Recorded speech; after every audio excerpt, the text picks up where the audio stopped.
আমার বাসা তো দোতলা, সো সিঁড়ি দিয়ে উঠবেন যখন, উঠে একদম লাস্টে যে হলো আমার অফিস। চল আমরা সরাসরি অফিসে ঢুকে যাই এবং ভিতরে যেয়ে তারপর কথা বলি। অফিসের ভিতরে থাকলে সাধারণত আমি দরজাটা লাগাই না আনলেস আমি ভিডিও রেকর্ড করতেছি। তার কারণ হলো এই জায়গাটায় এখানে কিন্তু মাকলুর খাবার দাবার রাখা আছে এবং ও বিভিন্ন সময় এখানে এসে খাবার দাবার খায়। যেহেতু খাবার দাবার খায় এবং আমি অফিস করার সময় আমার ওটা দেখতে ভালোই লাগে, এই কারণে আমি এই দরজাটা সাধারণত আটকাই না আনলেস যেটা আমি বললাম আমি ভিডিও রেকর্ড করতেছি। যদি আমি ভিডিও রেকর্ড করি তাহলে আমি দরজা আটকিয়ে দিই, বিকজ না হলে বিড়াল এসে ভিডিও রেকর্ডের মাঝখানে ডিস্টার্ব করলে পুরো ভিডিওটা আবার নতুন করে করতে হবে। হ্যালো সবাইকে, সবার কি অবস্থা? ওয়েলকাম আজকের ভিডিওতে। এই ভিডিওটা একটু অন্যরকম, তার কারণ আপনারা দেখতে পাচ্ছেন আমার সামনে মাইক্রোফোন নাই, সাধারণত মাইক্রোফোন থাকে। তার কারণ হলো একটু পরে আমি আসলে ক্যামেরাটা হাতে নিয়ে নিব, এই একটা রুমের মধ্যে আমরা একটা ব্লগ করব এবং এই ভিডিওর উদ্দেশ্য দুইটা।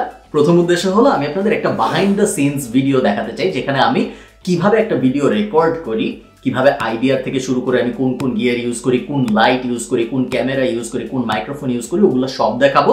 এটা একটা উদ্দেশ্য। এবং সেকেন্ড উদ্দেশ্য হলো, যেহেতু আমি ক্যামেরাটা হাতে নিবই, এই কারণে আমি চাই আপনাদেরকে আমার ছোট অফিসের একটা ট্যুরও দিতে। আমি যখন ভিডিও রেকর্ডিং শুরু করেছিলাম বা কন্টেন্ট বানানো শুরু করেছিলাম, তখন কিন্তু আমি ভিডিও রেকর্ড করতাম আমার OnePlus 60-তে। এটা একটা phone, Android phone, OnePlus 60, OnePlus ব্র্যান্ডের বানানো। ফার্স্টে OnePlus 3-তে করতাম এবং তারপর OnePlus 60-তেও আমি অনেকদিন ভিডিও রেকর্ড করেছি।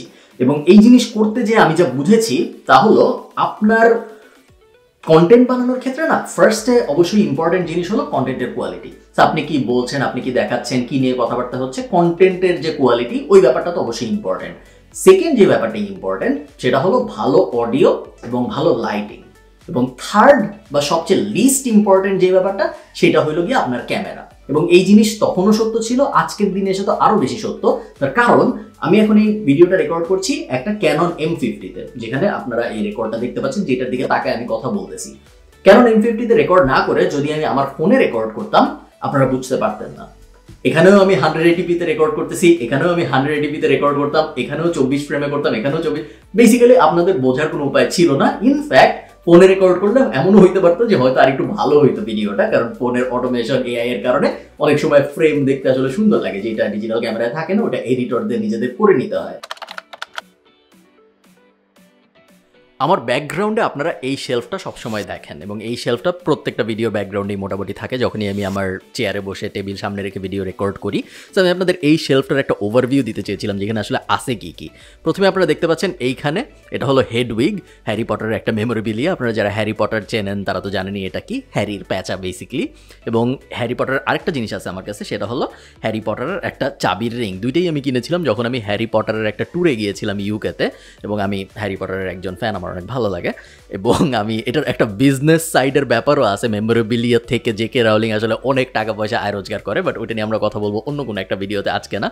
আপনারা দেখতে পাচ্ছেন এখানে আছে ইউটিউবের সিলভার প্লে বাটন, এখানে আছে আমাদের শহীদ মিনার, এখানে আছে হলো গিয়ে থ্যানোসের হাত। থ্যানোসের হাতটা কিন্তু আসল হাত না, এটা পুরোপুরি নকল একটা চাইনিজ হাত। এটা আমি কিনেছিলাম হলো ইবে থেকে বা আলিবাবা টাইপ কোথাও থেকে, এবং এটা কিন্তু মানে রাবারের, এটা শক্তও না। আমি যদি এটা আপনাদের ধরে দেখাই, আপনারা দেখতে পাচ্ছেন যে এটা আসলে পুরোপুরি নক অফ একটা জিনিস। ওখানে একটা ঢাকার সুন্দর ডায়েরি দেখা যাচ্ছে। নিচে যদি আমরা নামি, এখানে একটা ট্রাভেল জার্নাল আছে। ট্রাভেল জার্নালটা আমি খুব একটা ব্যবহার করি না, বাট এটা যেহেতু একটা গিফট, আমি এখানে সুন্দর করে রেখে দিয়েছি। এখানে আছে একটা জায়ান্ট সাইজের কাপ, যে জায়ান্ট সাইজের কাপ বেসিক্যালি ব্যবহার করা হয় বিভিন্ন কলম বা অ্যান্টিকাটা টাইপ যন্ত্রপাতি রাখার জন্য। এখানে আছে আমার অ্যান্ড্রয়েড ওয়াচ, যেটা আপনারা এখানে দেখতে পাচ্ছেন, এবং এখানে আছে অনেকগুলো গিটারের পিক। এখানে আছে এক্সট্রা ব্যাটারি, যেটা নিয়ে আরেকটু পরে যখন আমরা গিয়ার নিয়ে কথা বলবো তখন কথা বলবো। আমি যেহেতু একটা ম্যান, আমার কাছে আছে একটা স্ক্রু ড্রাইভার টাইপ জিনিস, যেটা দিয়ে আমি ঘরের বিভিন্ন জিনিসপত্র ঠিকঠাক করতে পারি, এবং ওইটার বিভিন্ন ভার্সনস আছে এখানে, যেটা যখন লাগে। বাকি দুইটা তাক আসলে দেখার তেমন কিছু নাই। এটার মধ্যে আমি কাগজপত্র রাখি এবং লাস্টে এটা বেসিক্যালি রাফ। আর এই পাশে আছে আমার অ্যাকুস্টিক গিটার। গিটার খুব একটা ইদানিং বাজানো হয় না, বাট বাজানো উচিত। একসময় অনেক গিটার বাজানো হতো, ব্যান্ড ছিল স্কুল কলেজে যখন ছিলাম। এখন গিটারে আসলে অত ফোকাস করা হয় না। এখানে আছে আমার ব্যাগ, আমার একটাই ব্যাগ, এটা আমি ব্যবহার করি যখন আমার মানে আয়ারল্যান্ডের ভিতরে ঘুরতে গেলাম এটা ব্যবহার করি, কোনো আশপাশে ইউরোপে গেলে বা ইউকেতে ঘুরতে গেলাম এটা ব্যবহার করি। বাংলাদেশের একটা পতাকা, যেটা আমি কিনেছিলাম লাস্ট T20 ওয়ার্ল্ড কাপ দেখতে যাওয়ার সময়। এখানে আছে একটা প্রিন্টার, আপনারা দেখতে পাচ্ছেন বেসিক প্রিন্টার স্ক্যানার কম্বো, যেটা তেমন কোনো কাজে আসলে আসে না, বাট আপনারা যখন বিদেশে থাকবেন একটা প্রিন্টার না থাকা মানে হইল আপনার, স্পেশালি ডাবলিনে যে সমস্যাটা আমার হয়, এখানে যেহেতু দোকানপাটের সংখ্যা খুব কম, তো একটা দেখা যায় একটা কাগজ প্রিন্ট করার জন্য অনেক দূর যাইতে হয়, যেটার আসলে কোনো মানে নাই। আচ্ছা, আমরা আমাদের টেবিলে চলে যাব। টেবিলে চলে যাওয়ার আগে আমি আপনাদের পুরো সেটআপটা যদি এখান থেকে দেখাই, এটা হলো চেয়ার, এখানে দুইটা লাইট। আমি কিন্তু আগে শুধুমাত্র একটা লাইটের সোর্স ব্যবহার করতাম। সো আমি এখন যেখানে বসে আছি, আপনারা একটু আগেই দেখলেন যে এই পাশ থেকে একটা লাইট আসছে, যেটা হলো হোয়াইট লাইট, এই যে আমার হাত দেখুন সাদা হয়ে যাচ্ছে। আর এই পাশ থেকে যে লাইটটা আসতেছে সেটা হলো ওয়ার্ম লাইট, এই কারণে আমার হাতটা দেখুন একটু লাল লাল হয়ে যাচ্ছে। হোয়াইট লাইট কি জিনিস? Basically energy savings light. আমরা ঢাকায় যে এনার্জি সেভিংস সাদা লাইট ব্যবহার করি ওইটাকে আমরা হোয়াইট লাইট বলছি। আর ওয়ার্ম লাইট কি জিনিস? ছোটবেলায় আপনাদের হয়তো অনেকের মনে আছে যে আমাদের বাসায় বাল্ব ইউজ করা হতো, যেটা থেকে লাল আলো আসতো, ওইটাকেই বলা হয় warm light.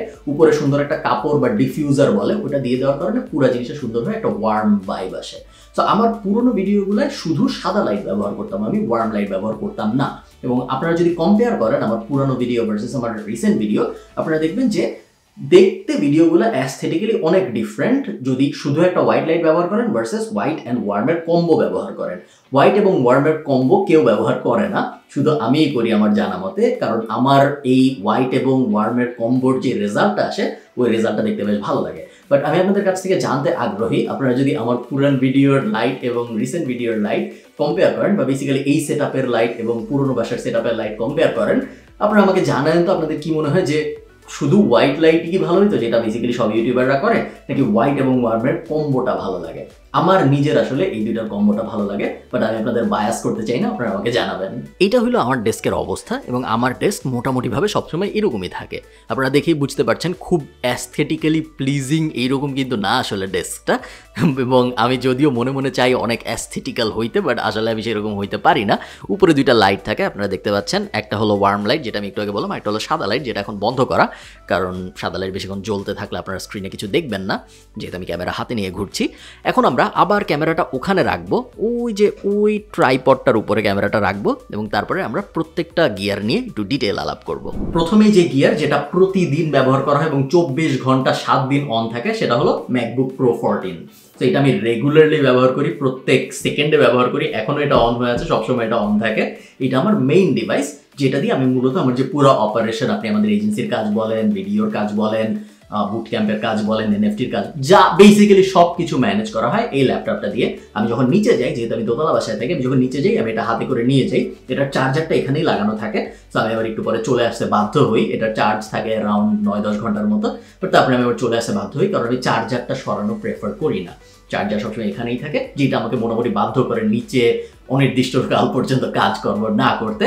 So MacBook pro 14 এটা বেসিক্যালি আমার মেইন ডিভাইস। এটা যখন আমার ছিল না তখন আমি ব্যবহার করতাম ম্যাকবুক এয়ার 2017 মডেল। খুবই ভালো একটা ল্যাপটপ ছিল, এখনো খুবই ভালো পারফর্ম করে, এবং আমার মাঝে মধ্যে মনেও হয় যে যদি আমি কোথাও ঘুরতে টুরতে যাই, যেহেতু এয়ার একটু হালকা, প্রো অনেক ভারী, তো আমার মাঝে মধ্যে মনে হয় যে আমি প্রো নিয়ে না ঘুরে এয়ার নিয়ে ঘুরলে কেমন হয়, কারণ দৈনন্দিন জীবনে আমি যে কাজকর্ম করি তার জন্য আসলে এয়ার মোটামুটিভাবে ফাইন। হয়তো একটা ভিডিও এডিট করতে গেলে ভিডিও রেন্ডারিং হতে একটু সময় লাগে, বাট এখন যেহেতু আমাদের ভিডিও এডিট বেশিরভাগ সময় আমাদের এডিটর ভাইয়া করে দেন, সো আমার ওই প্রবলেমটা নিয়ে খুব একটা চিন্তা করতে হয় না। বাট দেন এগেইন আপনি যখন একবার একটা আরও ফাস্ট ল্যাপটপের স্বাদ পেয়ে যাবেন, তখন আপনার পুরানো সব কিছু একটু স্লো মনে হবে। তো আমি যখন ম্যাকবুক এয়ার ধরি এখন, আমার একটু স্লো মনে হয়, যদিও অসাধারণ একটা ল্যাপটপ। বেসিক্যালি আপনি যে কোনো ম্যাকবুক কিনেই আসলে খুশি থাকবেন বলে আমার মনে হয়। এবং আমি এমন একজন যে অনেক দিন পর্যন্ত উইন্ডোজ ব্যবহার করেছে, এবং আমি এইচপি থেকে শুরু করে, ডেল থেকে শুরু করে, বা ডেস্কটপ পিসি থেকে শুরু করে সব কিছু ব্যবহার করেছি। বাট যখন থেকে আমি ম্যাকে মুভ করেছি তখন থেকে প্রোডাক্টিভিটি অনেক বেশি ইমপ্রুভ হয়ে গেছে, এইটা অস্বীকার করার আসলে তেমন কোনো উপায় নাই। থার্ড যে জিনিস আমার সবসময় টেবিলে থাকে সেটা হলো গিয়ে আইপ্যাড এয়ার। তো আইপ্যাডটা আসলে আমার মনে হয় না খুব বেশি মানুষের দরকার হবে, এটা আমি ব্যবহার করি মূলত বই পড়তে। এবং আমি যখন বিছানায় যাই, আমি বেডরুমে কখনো ম্যাকবুক প্রো বলেন, এয়ার বলেন, কোনোটাই নেই না। সো বেডরুমে গেলে সবসময় আমার সাথে আইপ্যাড যায়, এবং আইপ্যাডে আমি হয় বই পড়ি, বা নেটফ্লিক্স বলেন, বা অ্যামাজন প্রাইম বলেন, বা ইউটিউব বলেন, আজাইরা কাজকর্ম যেগুলো আছে ওগুলো সবসময় আইপ্যাডে করা হয়, ওগুলা আমি ল্যাপটপে চেষ্টা করি না করতে বেডরুমে গেলে। এরপরে আমার লিস্টে আছে একটা আসুসের স্ক্রিন। এটা বেসিক্যালি একটা মনিটর। কখনো কখনো আমার মনে হয় যে আমি একটা স্টক ব্রোকারের মতো, এই পাশে একটা মনিটর থাকবে, এখানে একটা মনিটর থাকবে, ওখানে একটা মনিটর থাকবে, 2-3টা মনিটর একসাথে রেখে কাজ করব, তখন আমি এই মনিটরটা পাওয়ার আপ করি। এবং আপনি যখন এসইও বা মার্কেটিং এর কাজকর্ম করবেন, তখন অনেক সময় মেট্রিকগুলো এক সাইডে দেখে দেখে অন্য সাইডে কাজ করতে হয়। সো ওই সব সিচুয়েশনে ডুয়াল মনিটর সেট আপটা খুব কাজে আসে। এই কারণে আমি মনিটরটা আশপাশে রাখি, সবসময় আমি এটা লাগাই না, যেহেতু আমি একটু আগে বললাম আমি বেশিরভাগ সময় আসলে ল্যাপটপ নিয়ে নড়াচড়ার মধ্যে থাকি। কখনো ধরেন ল্যাপটপ নিয়ে বিড়ালের কাছে যে খেলতেছি আর কাজ করছি বা নিচে চলে গিয়েছি, তো সবসময় তো দুইটা মনিটর নিয়ে ঘোরা যায় না, তো মনিটরটা সবসময় আশপাশে থাকে, কখনো কখনো আমি এটাকে প্লাগ ইন করি। আরেকটা যে ফাইনাল ল্যাপটপ আমি আপনাদের দেখাবো সেটা হলো এসার এর ক্রোমবুক। ক্রোমবুক আমি আয়ারল্যান্ডে আসার আগে কখনোই ইউজ করি নাই, এবং ক্রোমবুক বলে যে একটা জিনিস ছিল এটাই আমি জানতাম না। ক্রোমবুকের মজার যে বৈশিষ্ট্যটা সেটা হলো বেসিক্যালি ক্রোমবুক নাম থেকে আপনি বুঝতে পারতেছেন এইটা বানানো হয়েছে গুগল ক্রোমে যে কাজকর্ম করার জন্য। তো আপনি যদি অফলাইনে বা আপনার পিসিতে অনেক কাজকর্ম করেন তাহলে আপনার জন্য ক্রোমবুক না, বাট আপনি যদি এমন কেউ হন যার প্রায় 90% কাজকর্ম বা 99% কাজকর্ম ক্লাউডে হয়, তো আপনার সবসময় ইন্টারনেটেই সবকিছু করতে হয়, কখনো কোনো কিছু ডাউনলোড করতে হয় না। আপনার এক্সেল ইউজ করতে হলে আপনি গুগল শিট ইউজ করেন, আপনার মাইক্রোসফট ওয়ার্ড লাগলে আপনি গুগল ডক ইউজ করেন, এরকম যদি আপনি কেউ হয়ে থাকেন তাহলে তার জন্য আসলে ক্রোমবুক একটা নাইস অপশন। লাইট দুইটা নিয়ে আমরা একটু কথা বলি। এটা যে লাইটটা আপনারা দেখছেন সাদা লাইট, এই লাইটটার কোনো মডেল নাই। আমি এটা কিনেছিলাম অ্যামাজন থেকে এবং এটা কিনতে আমার খরচ হয়েছিল সম্ভবত $20 মতো, 2000 টাকার আশপাশে। এবং এটা স্ট্যান্ড সহই এসেছে আমার কাছে, stand plus light plus diffuser পুরো সবকিছু পুরো সেটটা সহ এসেছে। Same with the other warm light. এই ওয়ার্ম লাইটটা আমি কিনেছি আসলে বসুন্ধরা সিটি থেকে ঢাকার, এবং এটা কিনতে আমার খরচ হয়েছে 4000 টাকার মতো। এটা লাইটটা সহ আসে নাই, বাট স্ট্যান্ডটা ডিফিউজারটা পুরো সেট আপটা সহ এসেছে, লাইটগুলো আমার আলাদা কিনতে হয়েছে। তো এই দুইটা গেল আমার লাইটের সেট আপ। আমি যে মাইক্রোফোনটা ব্যবহার করি বেশিরভাগ সময় সেটা হলো এই মাইক্রোফোনটা, এটার নাম হলো নিউয়ার 700। সো NEEWER 7000, এটা হলো এই মডেলটার নাম। এবং এই মডেলটা যখন আপনি কিনবেন, যদি আপনি খুঁজে পান অ্যামাজনে পাওয়া যায়, আমি অ্যামাজন থেকে কিনেছিলাম, এটা কিন্তু আমার খরচ হয়েছিল 40 পাউন্ডের মতো, 4000 টাকার আশপাশে। এবং এটাও স্ট্যান্ড সহ আসে, এবং স্ট্যান্ডটা আপনি সহজেই যে কোনো টেবিলে লাগাই ফেলতে পারেন, এবং তারপরে খুব সহজেই আপনি এই মাইক্রোফোনটা ব্যবহার করে আপনার ভিডিও রেকর্ড করতে পারেন। মাইক্রোফোনটা আমি প্রায় 2 বছর ধরে ব্যবহার করছি এবং ফ্যান্টাস্টিক এক্সপিরিয়েন্স। আমার কখনোই মনে হয় না যে আমার মাইক্রোফোন চেঞ্জ করা উচিত। তার আগে আমি অনেক লেপেল ইউজ করতাম, এখানে একটা মাইক লাগায় কথা বলতাম, ওটা খুব একটা ভালো ছিল না, এবং ওইটার যে কন্ডেন্সার মাইকের যে সাউন্ড, এটার সাউন্ড ওরকম হইতো না। এই মাইকটার একমাত্র ড্রব্যাক যেটা, সেটা হলো এটা যদি আপনি ইউজ করেন তাহলে ফ্রেমে মাইক দেখা যাবে। সো আমি যদি এভাবে কথা বলি আপনাদের সাথে, আপনারা মাইকটা দেখতে পাচ্ছেন। অনেকে যেটা করে, অনেক ইউটিউবাররা মাইকটা এখানে লাগায়, এখানে লাগালে শটের বাইরে থাকে বা ওই ফ্রেমের বাইরে থাকে, মাইকটা দেখা যায় না। লাস্ট যে জিনিসটা বলা হয়নি সেটা হলো এই ক্যামেরাটা, যে ক্যামেরাটা আপনারা দেখছেন, এটা একটা ক্যানন M50, যেটার দাম আমি যখন কিনেছিলাম ক্যামেরা প্লাস লেন্স দুইটা মিলে আমার খরচ হয়েছিল 40,000 টাকার মতো। এটাও আমি বাংলাদেশ থেকে কিনেছি, বসুন্ধরা সিটি থেকে। এবং এই 40,000 টাকার আশপাশে আমি পুরা লেন্স, ক্যামেরা, ব্যাটারি সবকিছু পেয়ে গিয়েছিলাম। পরে যে আমি এক্সট্রা 2-3টা ব্যাটারি কিনেছি, কারণ একটা ব্যাটারি শেষ হলে ওটা চার্জ দিতে তখন যে ভিডিও রেকর্ড করায় যে বাধাটা চলে আসে, বাধাটা আমি পছন্দ করি না, কারণ আমি 3টা ব্যাটারি রাখি সবসময়, একটা ভিতরে লাগানো থাকে, 2টা চার্জ দেওয়া থাকে। যখন আমি ভাবি যে এইটা হলো আমার আইডিয়াটা আমি নোশনে লিখে ফেলি, নোশনে লিখে ফেলার পর ওই আইডিয়ার উপরে আমি পয়েন্টার বসানো শুরু করি, এবং জিনিসটা দেখতে অনেকটা এরকম হয়। এই যে আপনারা দেখতে পাচ্ছেন, আমি সাধারণত এইরকম সিচুয়েশনে উচিত হয়তো স্ক্রিন রেকর্ড করে সুন্দর করে দেখানো, but I am too lazy, I am so sorry. Generally আমি নোশনে একটা ট্যাব খুলে ওখানে বুলেট পয়েন্টে লেখার চেষ্টা করি যে এই ব্যাপারগুলো নিয়ে আমি কথা বলবো। এটা একটা মেথড। আরেকটা মেথড হইল যখন আমরা কোনো একটা রিসার্চ করা ভিডিও আপলোড করি, যেমন আপনারা রিসেন্টলি দেখেছেন যে আমরা রোলেক্সের হিস্ট্রি নিয়ে ভিডিও আপলোড করেছি, সামনে আমরা নেটফ্লিক্সের হিস্ট্রি নিয়ে ভিডিও আপলোড করবো, এটার স্ক্রিপ্টিং চলছে এখন, বা আরও অনেকগুলো কোম্পানি নিয়ে আমরা কাজকর্ম করছি সামনে। তো এইরকম স্ক্রিপ্টেড ভিডিও, বা আপনারা হোয়াইট শার্ট শো আমার চ্যানেলে আগে পাবলিশ হতো, ওখানে আমরা ডিজনি নিয়ে কথাবার্তা বলেছি, পেপাল নিয়ে কথাবার্তা বলি, বিভিন্ন টপিকে যখন আমরা স্ক্রিপ্টেড ইনফরমেটিভ শো টাইপ বানাই তখন সিস্টেমটা একটু অন্যরকম। তখন বেসিক্যালি যেটা হয়, প্রথমে আমরা চিন্তা করি কোন টপিকটা নিয়ে ভিডিও বানালে অনেক ইনফরমেটিভ একটা ভিডিও বানানো যাবে। তারপরে আমরা যেটা করি, আমাদের রিসার্চার আছেন, ওনার কাছে ওই টাইটেলটা চলে যায় এবং উনি রিসার্চ করা শুরু করেন, বিভিন্ন ডেটা কালেক্ট করা শুরু করেন। যেমন এয়ারপোর্ট কীভাবে আয় রোজগার করে এটা জানার জন্য আমাদের এভিয়েশন অথরিটির কাছ থেকে ডেটা নিতে হবে, এয়ারপোর্টে প্রতিদিন কয়টা প্লেন উঠে নামে ওইটার ডেটা নিতে হবে, ওগুলো সব নিয়ে একটা স্ক্রিপ্ট বা একটা জার্গন টাইপ পেজ রেডি হয়, এবং তারপর ওইটার উপর আমরা আস্তে আস্তে চিন্তা করি যে এইটা কিভাবে সুন্দর করে বলা যায়। যখন বলার ব্যাপারটা আসে, ভিডিও রেকর্ডের ব্যাপারটা আসে, অবশ্যই আমি এখানে কোনো কিছু দেখে বলতেছি না, আমার সামনে ওখানে কোনো স্ক্রিপ্ট নাই। সো সবসময় বলার সময় আমি প্ল্যান করি এমনভাবে বলতে যেন স্টোরিটা এনগেজিং হয়, ওইটা সবসময় প্রায়োরিটি নাম্বার 1। যদি স্টোরিটা মজার না হয় যখন আমি বলতেছি বা ইন্টারেস্টিং না হয়, তাহলে যত ইনফরমেটিভই হোক মানুষ আসলে খুব একটা কেয়ার করে না। এটা আমার ইন্ডাস্ট্রির জন্য সত্য, আপনি যে ইন্ডাস্ট্রির জন্য কন্টেন্ট বানাবেন ওই ইন্ডাস্ট্রির জন্য এটা সত্য নাও হতে পারে। অনেক অনেক ইন্ডাস্ট্রি আছে যেগুলায় ইনফরমেশন দেওয়াটাই আসলে মূল উদ্দেশ্য না, বাট আমার ইন্ডাস্ট্রির ক্ষেত্রে আমি যখন ভিডিও বানাই তখন আমার আসলে মূল উদ্দেশ্য থাকে ইনফরমেশন দেওয়া। তো ইনফরমেশন কিভাবে দেওয়া যায় in an interesting and fun way, যাতে আপনি পুরোটা দেখেন এবং আপনি বোর না হয়ে যান। এবং তারপরে যখন ভিডিওটা রেকর্ড হয়ে যায়, যদি বেসিক টাইপ ভিডিও হয়, আপনারা এখন যে ভিডিওটা দেখছেন এইটার থেকেও আরও বেসিক যদি কোনো ভিডিও হয়, তখন আমি নিজেই এডিট করে আপলোড করে দিই।